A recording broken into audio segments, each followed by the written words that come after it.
Polres Kota Bau-Bau, Sulawesi Tenggara masih menyelidiki penyebab upaya bunuh diri yang dilakukan Ketua Pengadilan Negeri Kota Bau-Bau, Joko Sabtono. Selain mengumpulkan barang bukti dari rumah dinas Ketua Pengadilan Negeri Kota Bau-Bau, polisi juga meminta keterangan beberapa saksi. Dari hasil olah tempat kejadian perkara di rumah dinas Ketua Pengadilan Negeri Kota Bau-Bau, polisi menemukan baju korban yang masih berlumuran darah.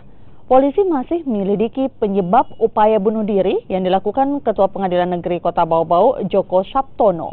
Berdasarkan keterangan dari beberapa pegawai Pengadilan Negeri Kota Bau-Bau, selama ini tidak ada masalah dalam pekerjaan di Pengadilan Negeri Bau-Bau yang dipimpin oleh Joko Sabtono. Saat ini korban masih menjalani perawatan intensif di rumah sakit akibat mengalami luka di bagian perut dan tangan. Sampai dengan saat ini pukul 16.07 sudah ada 3 yang diperiksa untuk diminta keterangan. Semoga nanti bisa memberikan titik terang terhadap kejadian ini. Siapa saja, Bang? Siapa aja?